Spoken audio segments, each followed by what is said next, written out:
Hey guys, John Odermatt here. Just a quick note before we get started with today's episode. I wanted to remind you guys about an opportunity that Lions of Liberty has. We've partnered up with Ocean Builders. What is Ocean Builders? Well, if you remember a few weeks ago, I interviewed the CEO, Grant Romelt, and what they are doing, they have bought a cruise ship that they are docking off the coast of Panama. They are setting up it's a crypto cruise, a crypto cruise ship. People can buy rooms on the ship, live there, start businesses.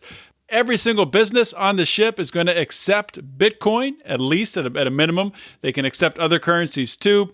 The plan is from there to build out, and Ocean Builders has some awesome designs for sea pods that are actually, you'll be living, floating on the ocean. And they also have land pods too. Really cool designs. Encourage you to go check it out. You can find that information by going first to lionsofliberty.com/ocean. And you can find the podcast there to get more information. And then you can go ahead and click on through to the link there and learn how to start your seasteading journey. All right, let's get rolling with today's show.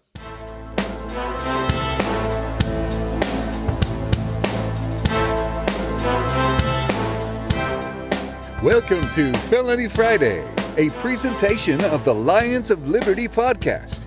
Here is your host, John Odermatt. Felons, friends, and freedom lovers, welcome back to another edition of Felony Friday, a weekly show right here on the Lions of Liberty podcast network. And guys, got another great episode coming for you today as we get closer and closer to Christmas, to the holidays, get closer and closer to the end of 2020. I just want to remind everyone out there that we do have 3 shows on Lions of Liberty, and if you're not subscribed, then you're not going to get all 3 shows delivered to your phone. In fact, you'll get none delivered to your phone, and you got to go searching for the podcast, and it's annoying. So just go hit the subscribe button wherever you're listening to this, be it Apple Podcasts, Stitcher, whatever you're on, whatever podcasting app, Overcast, I like that one. Do that, and you'll get our Monday show with Mark Clare, our Wednesday show, Electric Liberty Land with Brian McWilliams, and this show, Felony Friday. So what more could I ask for? Well, I could ask for something else, and I will. I'm going to ask for you, if you've been listening for a while and you really enjoy the show, please consider giving us a 5-star rating and leaving a nice little review. And if you want to put a little question you want us to ask on the show that you're curious about, drop that at the end of your review, and we will try to get to it in an upcoming review answer session podcast. I guess we'll call it that.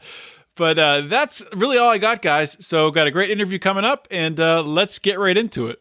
My guest today on Felony Friday is William Henry. William was the Libertarian candidate for Lieutenant Governor of Indiana this year.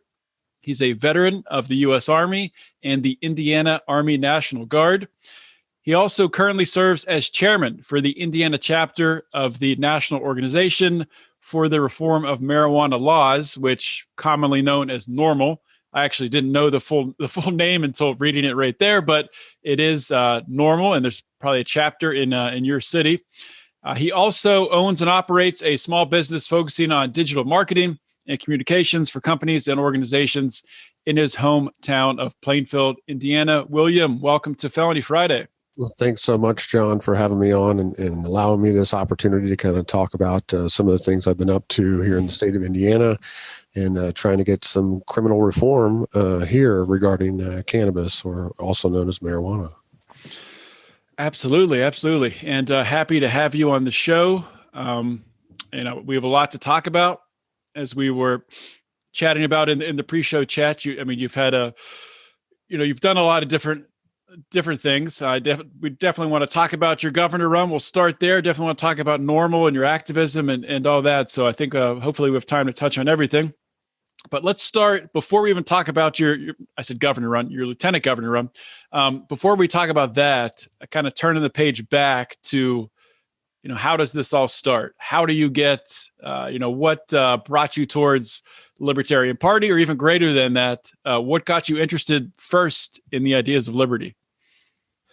Well, I'm a recent joiner of the Libertarian Party, and a lot of the values and principles the Libertarian Party holds, I found myself in agreement to wholeheartedly. And I felt the whole time during that time trying to find myself politically that the libertarianism was where I was supposed to be. And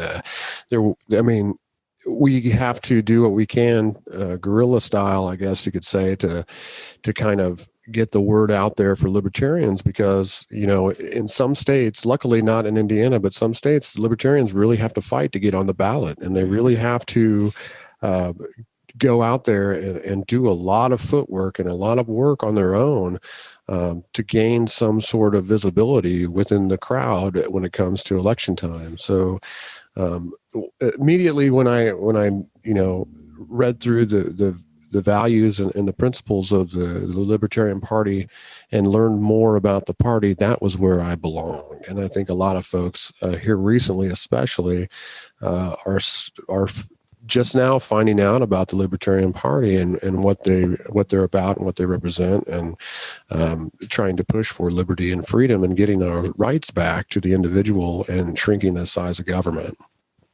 So where were you before? You said you were a recent joiner of the Libertarian Party. What bucket did you categorize yourself in prior to that? I leaned Republican and more to the right. I think a lot of the values from the constitutional conservatism that libertarians value so much really caught my eye.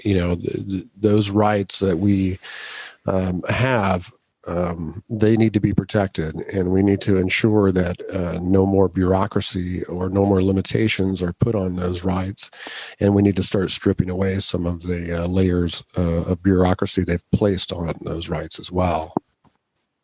100% agree. What were your influence? You said you kind of came at it from the right, from the Republican side. Myself, I can definitely relate to that. I grew up in a Republican home, and I thought, growing up, that I thought that Republicans were actually for, with their actions, for small government and for the individual.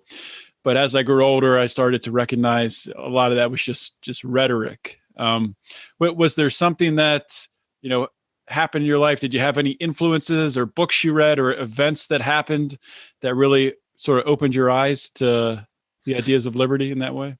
Really, I think it was seeing how the Indiana government was being ran, being directly involved in advocacy and activism at the state level through my work with the American Legion. I was administrator of the state for the American Legion organization here in Indiana. And working in that position, I was the adjutant, is what the technical title of it's called.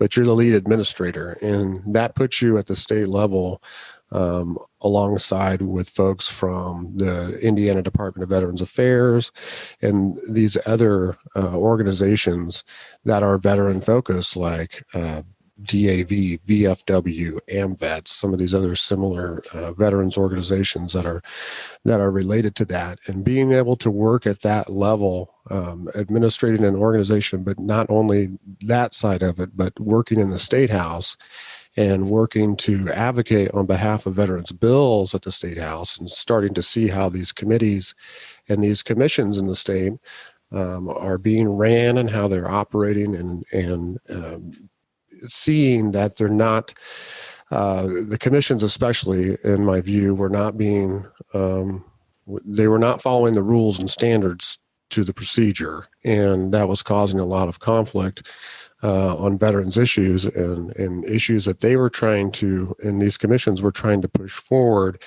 And it was a very strange kind of situation where you have the organizations at the state level who are performing basically service officer work for the state on behalf of the state. And we're basically helping veterans get their benefits and doing service office work. And in doing that, we had a memorandum of agreement with the state of Indiana for the Veterans Affairs that all the work for the organization went toward that agency's basically checking the blocks that they're doing what they're supposed to be doing at the federal level. So we had a very interesting organizational and agency kind of overlapping happening in the state. I got to experience a lot of that, try to work through a lot of that, work through reforming those organizations and pushing these veterans initiatives forward together as a collective group, really organizing those organizations shoulder to shoulder to try to push toward what the common goals were and what we could attain working with the legislators. So in that whole experience doing that, I got to see that the commissions on the veterans side and some of these other, commissions that were working, they weren't working the way that they were supposed to be working. So that would kind of raise flags to me, among other things that I had experienced through that period of time trying to fight and push for veterans benefits and issues across the board during that experience. But that really opened my eyes that something was wrong in the state government and things weren't being ran the way that they should be ran. And a lot of folks were,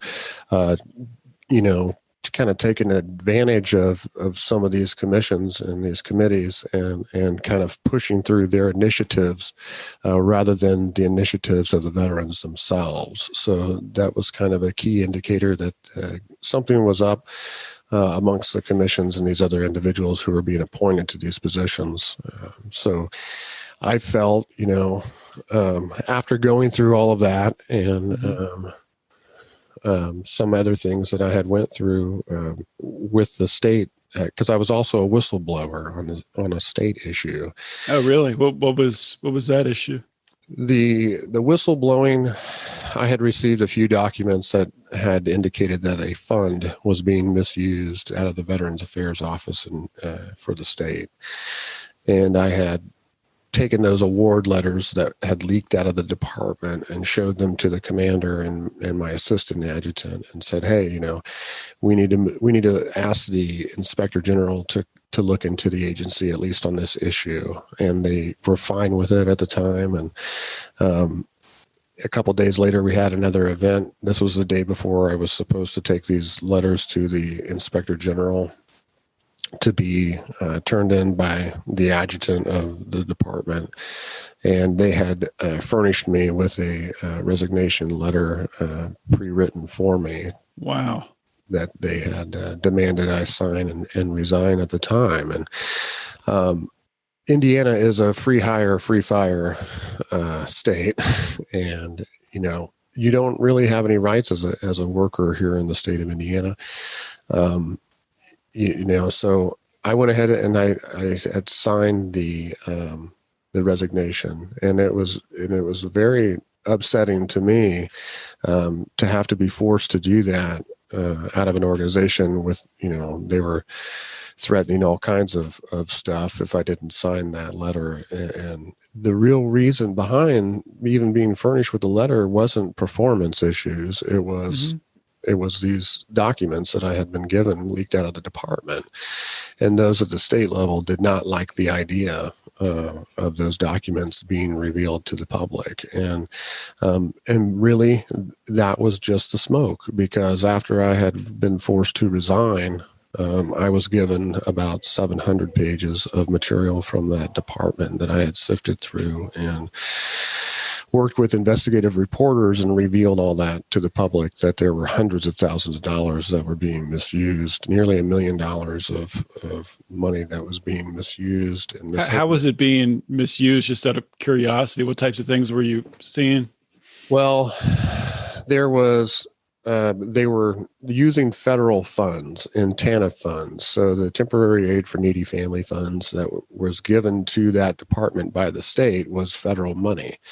And there's limitations on how much of that can be spent on administration or paying employees.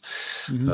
So you have a certain, I think it was around anywhere from 12 to 14% of that money that they were given from the state could only be used for administration, but they used a much higher percentage than what they were supposed to use on administration, hiring other folks into that agency using those TANF dollars. So that was one thing that was shown. Another thing that was shown was misuse of per diem accounts and things like that at some of these events that they were hosting for families with these TANF dollars too, that there were egregious purchases and things like that were happening with those dollars at those events. And those events, they were supposed to be working and doing things, and a lot of it was spent on rooms, and it was spent on individual per diems and things like that. Mm-hmm. That these folks were I guess they had the opportunity and means to do it at the time, so they were using it like that. And that was the administrators who were kind of from the top down kind of thing. And well, if they do it, we can do it kind of thing. And with the actual fund that was initially shown to us too, there were some other things that were raised about that. So there was about 9 months of news stories that had broke after that whole issue. How long ago was this? This was about 2 years ago, a little over 2 years ago. I believe it was September 2018. September 9th, 2018 was the resignation date. But from that point, about a month after that, after digging through that data that was given to me directly from that agency, some people had leaked it out of there. And what ended up happening was the director had ended up resigning his position, and a couple others ended up resigning. No criminal charges were ever pressed. Some of these perps were, filling out forms for these funds for themselves too, and they weren't even entitled to this money. So I don't know how they worked that out with the state or how all that was played out. It was all internal, whatever they did, but no charges were formally pressed against these individuals. Yeah, if you had a theft like that, really that's what it is. It's theft in the private sector. You would have some sort of charges. Absolutely. Yeah. Anyone out there stealing from their job and stealing from veterans on top of that would definitely be suffering the consequences from that. But I don't know if it was because it was at that level, at the state level, that they were able to work with the administrators to be able to kind of squirm out of that or what. I don't know what went on behind closed doors to make those handshake deals. Yeah, it makes you wonder how much deeper it went, maybe. I mean, there could have been more to it. Oh, yeah. And I'm sure that was still just smoke, what had leaked out at the time. So going through those things and being so involved and so dedicated to veterans issues, I mean, that's what really drove me to even explore and having the knowledge of the working government itself through those, through learning basically through that position and advocating the way that I was able to advocate about the state government and what I could see, and what I felt I could impact if the time ever came up for that, and which it did earlier this year. Bill Levin, a very prominent cannabis activist here in the state of Indiana, had asked me to support him and run as his lieutenant governor candidate. And I had pondered it for a while, talked with the family, talked with the kids, and eventually came to the conclusion before, about a week before the convention actually happened here in the state. It was early March that had happened, to make the decision to go ahead and step in, throw my hat in the ring. And there was another lieutenant governor candidate when we got to convention. So Bill Levin had to go up against Donald Rainwater. The delegates chose Donald Rainwater. And I went up, and I had Was this your first time at a libertarian convention in any capacity? Yes, it was. It was Yeah. my first time at a libertarian convention. It wasn't my first time at a convention because I was the adjutant of the American Legion, so I knew how conventions worked, and Right. I knew how the voting process kind of worked, and how those slots are voted on too.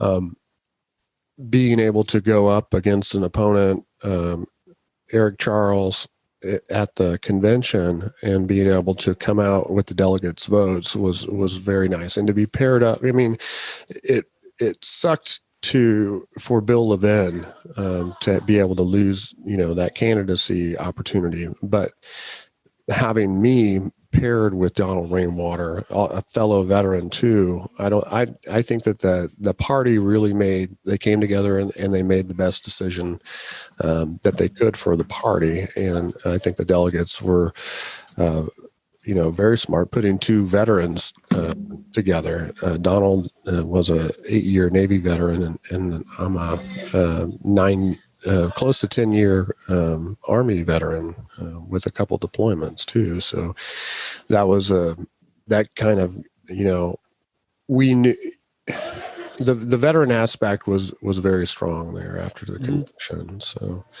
I was kind of bummed for Bill, but to be able to still move forward and still carry that message that we had, and combine that with what Donald had, I think it was a absolute great package that went together. And Donald, I couldn't have asked for a better candidate to be paired with him when it came to public speaking, when it came to constitutional knowledge, when it came to all of these things, and debate. I mean, if you had a chance to watch the Indiana gubernatorial debate, absolute best performance. I saw some clips from it, but very, very, very strong debate. Yeah, so it was absolute. I mean, and to be able to, we started to take off on the campaign, and once the convention was over in March, immediately COVID started to slap down on everybody. Right. So everyone was really becoming restricted. We're having to use, more Zoom, more teleconferencing and those type of things. And organizing was completely changed for folks who didn't have, who weren't up to speed yet in their businesses or organizations, coming into that.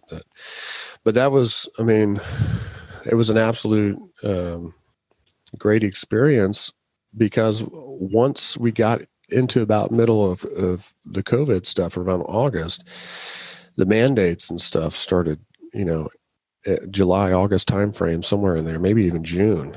They were talking about mandates, and that's what really started to get people over to our side to kind of look at what we're talking about and how we shouldn't be mandating these masks. We shouldn't be mandating all of this stuff. We should be giving people the best tools as far as information provided to them by the professionals, and not forcing anyone to comply or to do anything, and the libertarians saying, the great ideas don't require force. If you have a good solid idea and you have good reasoning behind it, and you have the science and data there, there shouldn't be any problem convincing the public that that's the right thing to do, and the public can decide how it wants to handle itself. You don't directly dictate that.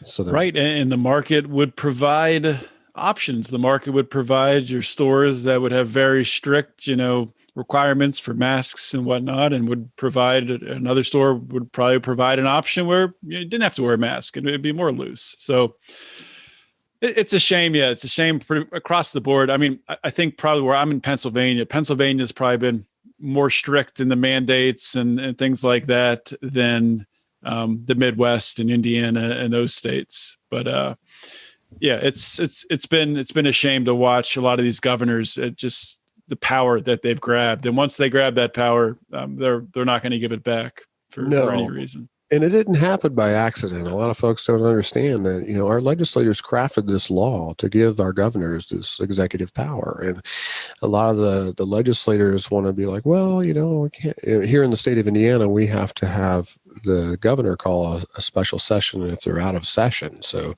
if there's a state emergency and he doesn't call a special session, then there ain't no special session getting called. And that's just how it works here in the state of Indiana. And without that, he wields the power until session comes in to play again, which is in January. And our session runs from 3 to 3.5 months, depending on the year. But it's from January to March or January to April, depending on the year here in the state of Indiana. So just a couple more questions about the lieutenant governor run.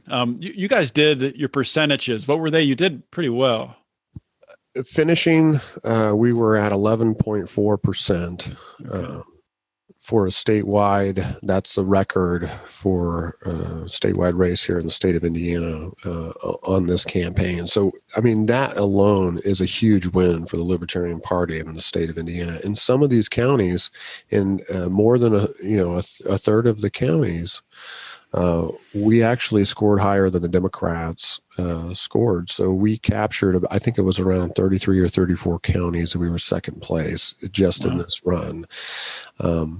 If this run were in 2 years for the Secretary of State's run, that mean if we would have came out with a Secretary of State with a score like that, that would have changed the election laws here in the state of Indiana for libertarians and put them on a major party listing. And that's what we're going to be pushing for over these next couple of years, is really preparing for that Secretary of State run that really changes us as a party. So there's a lot of moving parts happening in the party, and being a not-for-profit organizer, I know how, the organizational portion of it works, and we've got to train people and we've got to prepare people to be able to take on the task of running for office in their area. And there's a lot of stuff that the party is doing here in the state of Indiana to prepare for this next upcoming race here in 2024. And they have really been working hard to prepare for, this weekend they're getting the counties together.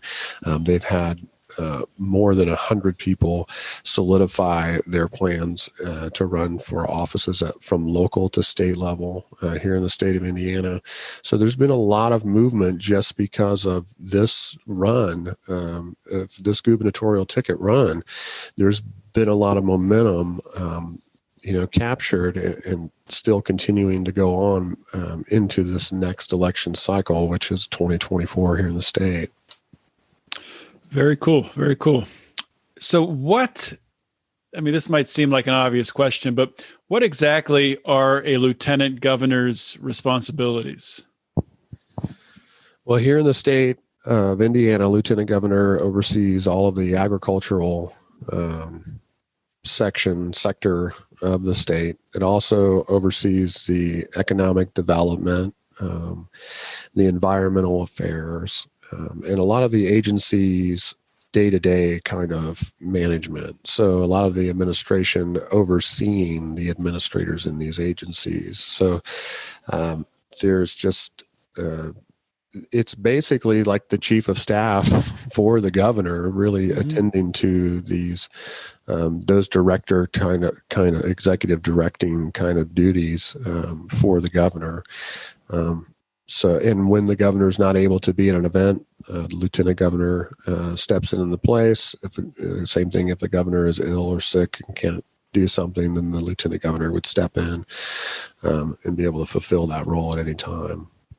Hey, everybody, taking a quick break here from the show. Wanted to remind you all to check out my man Tyler Colford, a.k.a. Crypto Man, and his new song, Free Ross. If you didn't hear my recent interview with Lynn Ulbricht, that was Felony Friday, episode 230. Interviewed Lynn Ulbricht, played Tyler's song, Free Ross. It's fantastic, phenomenal. Not just for the message of freeing Ross Ulbricht, but overall for changing the broken criminal justice system. All the proceeds from the Free Ross song, #Free Ross by Crypto Man. You can find it on Spotify and Amazon Music. 100% of the proceeds from the song, hashtag Free Ross by Crypto Man, go towards freeing Ross Ulbricht. So please check it out. These are perilous times when they ruin your lives over victimless crimes, and they sever your ties from your business, loved ones, and family. Why? New slave labor, they barely pay you. Don't care about work ethic or major. So let's shift here and talk about your activism, your role with NORML, and your role as a cannabis activist. So what got you involved, and what got you interested in becoming, involved with NORML and advocating for cannabis reform?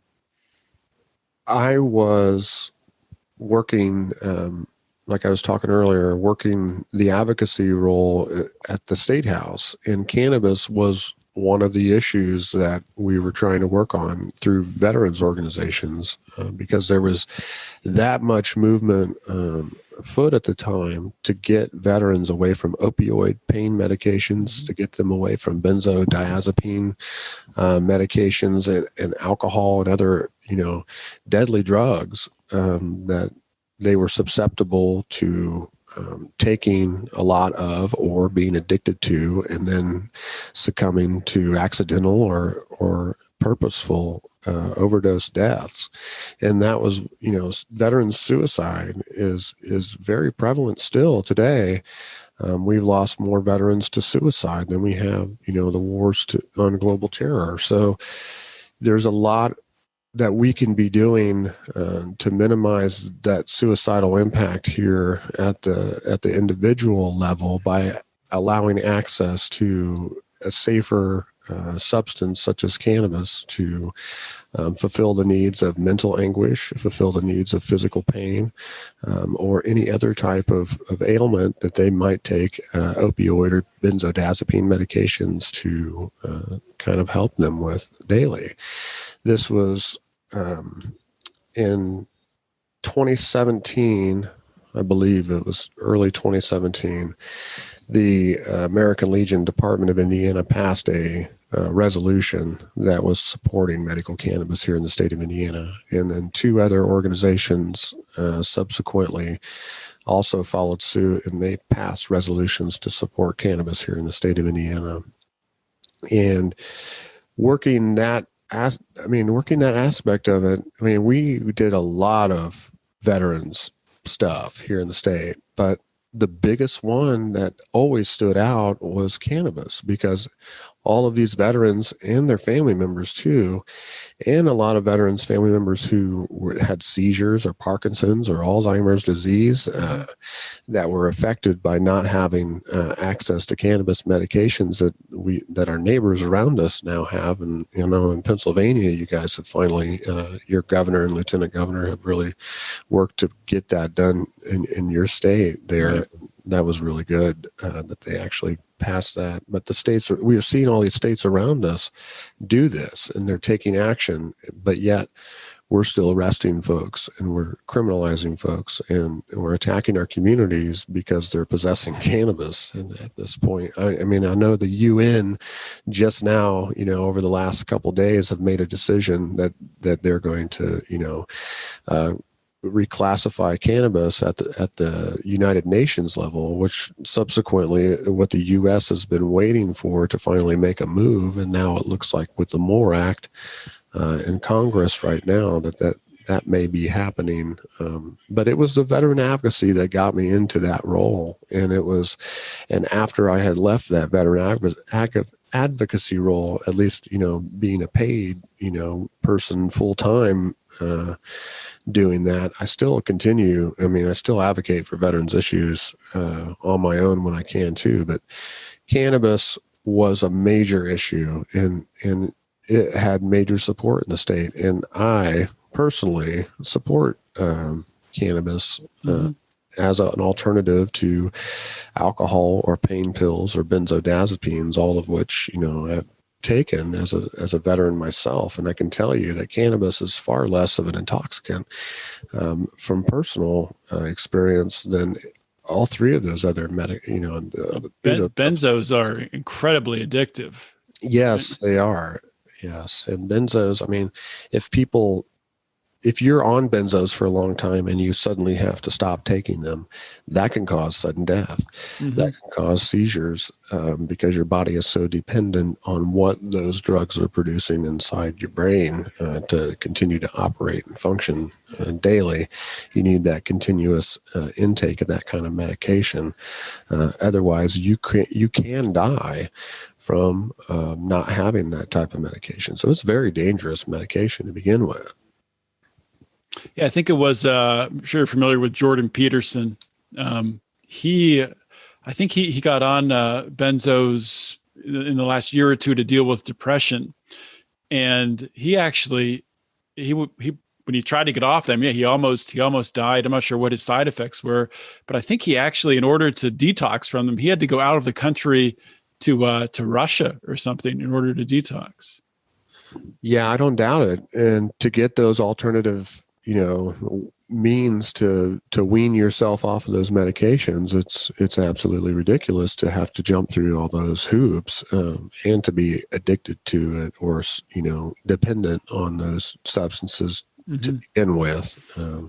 You should have a safer option to begin with. So your role for NORML, you're the chairman of the Indiana chapter, correct? So what comes with that role, and really, I guess, where do you see cannabis decriminalization or legalization? Where do you see that going in the next couple of years in Indiana? In that role, I'm the chief executive officer of the organization. I'm responsible for the organization financially now, and all of these other roles that you have to assume. We obviously aren't we're not a huge organization, but we're a very well-known organization now with all of the reform that's happening. And here in the state of Indiana, we've got a good following through social media and a lot of other ways that we keep people informed and educated about cannabis facts and knowledge. And that's our main role as an organization, is to inform people about, the facts and knowledge and the science behind cannabis. Even though the FDA won't recognize the science that's available out there, the National Academies has produced basically a review of all of the cannabis knowledge and scientific data that was out there, and they had came to the conclusion that the majority of those cases, people they saw relief in what they were seeking using cannabis for those particular conditions. So that science alone, it speaks for itself. But the FDA and the USDA and some of these other federal and state agencies won't recognize this science. They won't recognize the things that are happening in the states around us, like Michigan and Illinois and Ohio, regarding medical cannabis or even adult use cannabis reform in those areas. And in Indiana, it really, I don't know what's going to happen, because we're the only state that they've taken steps backwards on. They gave us cannabis, they gave us hemp. So when the federal government allowed the hemp programs to take place, Indiana had loosened up their law and made it in a way to where those hemp products were legal here in the state of Indiana. But they didn't realize that the hemp came with the flower too, and it looks and it smells like what they know is marijuana. That scares them, just because the perception, it looks too much like it. Yeah, it looks and it smells, and people were buying it, and that's the thing. A lot of folks were buying it and using it and getting relief from it, even though it has a low amount of THC. There's other cannabinoids within that plant material that's helping folks. And CBD oil, hemp oil, yeah. People definitely get help from that. Oh yeah, and CBD and THC, those are just two of the cannabinoid molecules. There's hundreds of other cannabinoid molecules that are beneficial in the plant and are nutritional in the plant. And the lieutenant governor candidate has a debate And I was able to go to a debate where I was up against the other two candidates. And when I spoke, because they had to ask a question, I mean, the lieutenant governor has to oversee agriculture, and they asked a question directly related to hemp and cannabis, and that's where I tried to explain to everyone that I haven't heard anything about the human endocannabinoid system, and these are the science and the facts behind some of the other reasons why some of these other states have legalized, because they were able to educate everyone regarding these facts and science. And of course, they don't say anything about that in the reports regarding the write-ups for the debate. They omit that portion of what I was talking about, but they include some of the other aspects, which was good. But I was really hoping that they would include some of the scientific aspects, and even at that level, even outside of the government, this was like a Farm Bureau associated deal, where these folks didn't even want to report, that as fact or data that I had physically said there at the debate on record, on camera, and everyone has it, but yet they didn't report that. So that's kind of where we're at here in the state of Indiana, that we have a lot of folks who are closet supporters, but we need more folks to come out and direct support and say, look, we've got to do this. We've got to do it now. And I'm really hoping that with these federal changes happening, that at some point, the state legislature is going to make their move during the start of session come January. If these bills at the federal level actually make their way through, because Indiana has a history that I have seen to follow along suit. Whatever federal does, then they can do it. And except for when it comes to the hemp issue, which I'll get back to now. So you said they went backwards. Yeah. So did they allow growing industrial hemp and then disallow it, or? Well, they allowed the flower, and then they took the flower away specifically. And when they did that, they restricted a portion, they restricted a form of hemp, which, I mean. What does that mean? So if you how can you just take the flower away? Is that? In Indiana code, the way they had written the law was that as long as these hemp products follow these standards, which were like a QR code and packaging and clear labeling and those type of standards, that they were allowable. But the legislators didn't realize that this also included hemp flowers, which are the tops of the matured flowers, which are. It's cannabis. It's just like what's known as marijuana, high THC, and it smells and it's very similar. But it doesn't. It's not psychoactive. Yeah, there's no therapeutic effect to it that takes direct effect. That people who you're not going to feel a high from it. Yeah, there's no physical. There's no physical effects to it, and or at least not extremely noticeable physical effect. Some people who don't use cannabis a lot, who may consume some smokable hemp flower, might feel more of an effect than what someone who maybe uses high THC flower all the time. But the effect is very low, and the physical effect is very low with that. And they had these special QR codes on the packaging, so you could be able to scan this with a QR code reader, and it would give you the lab test results for this particular product. And they acted like the police didn't have smartphones or a way to scan these QR codes to ensure that what this stuff was actually, because when they run it through their tests for THC, it's only detecting THC. So the tests that they're running on this plant material show just the same as it would be with high THC cannabis, because it's only looking for a detection of THC. So this was where the crux was of their argument that, oh, well, we have to get rid of the hemp flower now because it looks and smells too similar and the officers can't tell the difference.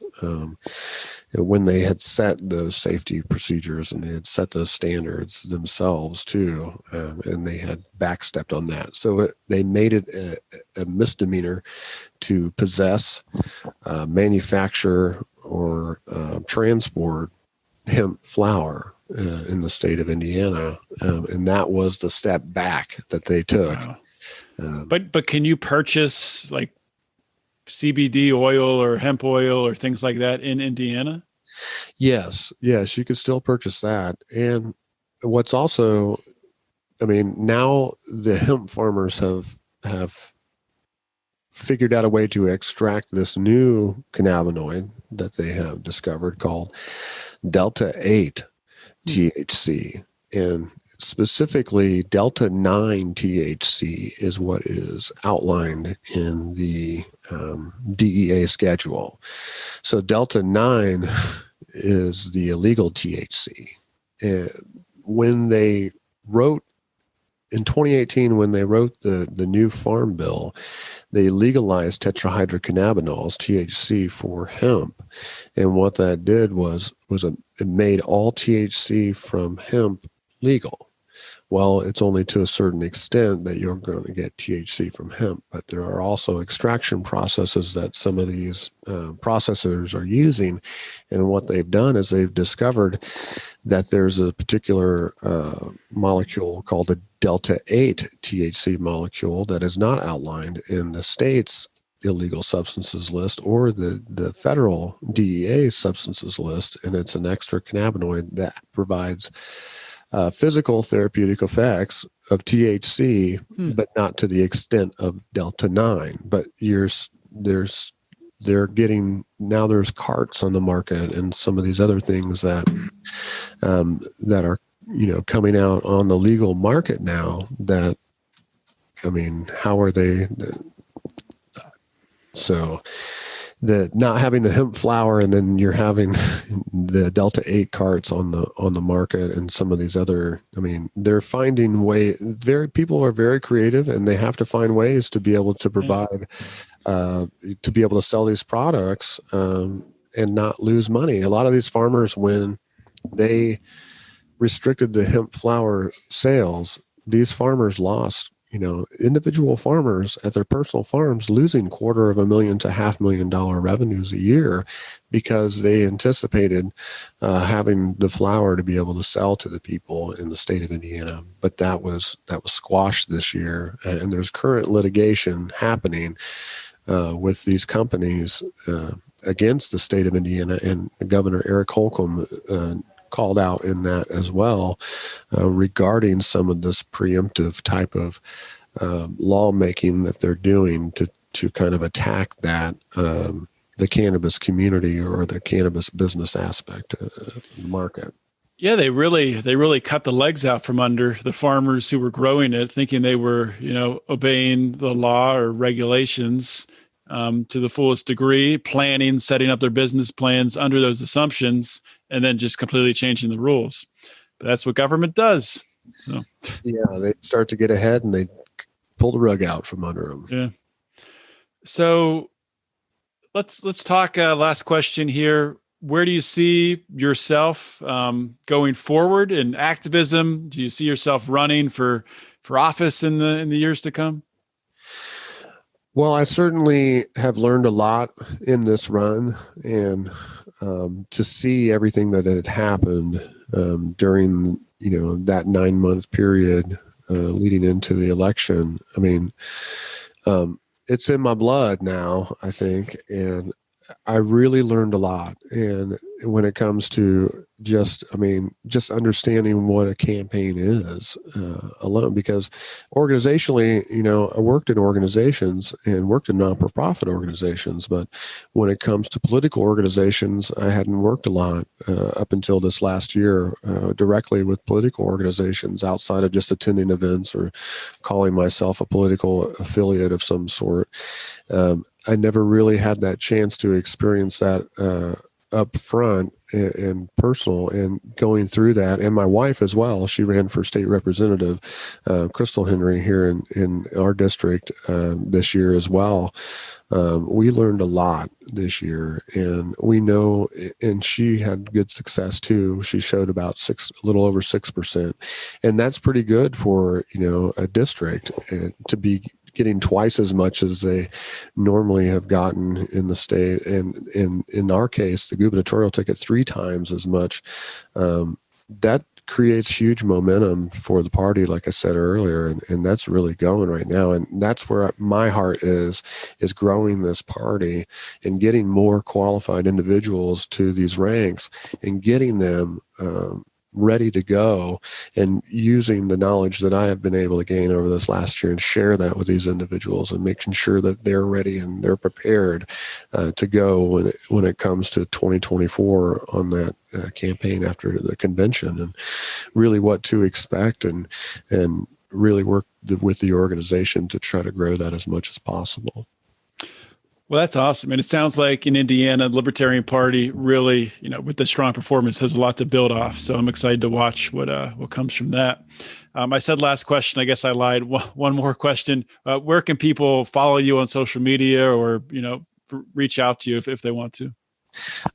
I do have a website. It's williamhenry.us. It was the only suffix left of the internet for William Henry's. There's a lot of them out there. But williamhenry.us, you can find me there. I'm on Facebook too. You could just look me up, William Henry. Shoot me a friend request. I'm on Twitter and Instagram and all the major social media networking as well. So, yeah, and also go to Donald or rainwaterforindiana.com.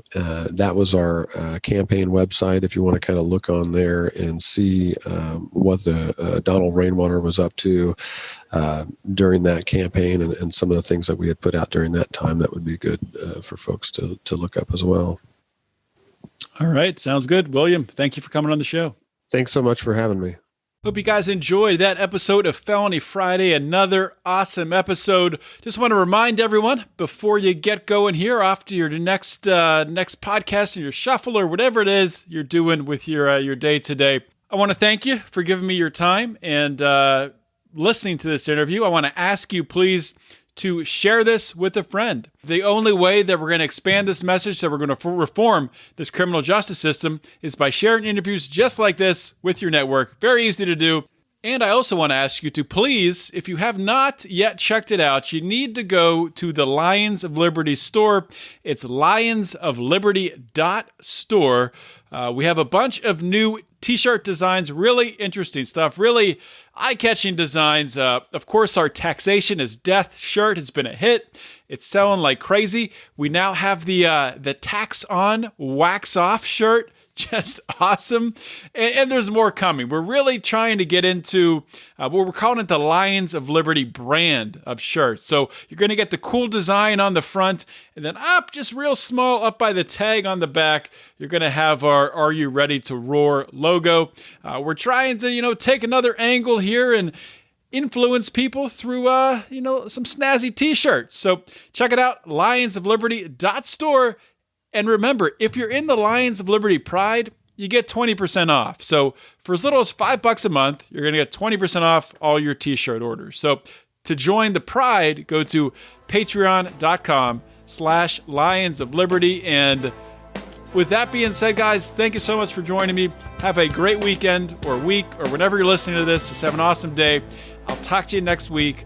This is John Odermatt signing off. Always remember to keep your head up and the fires of liberty burning.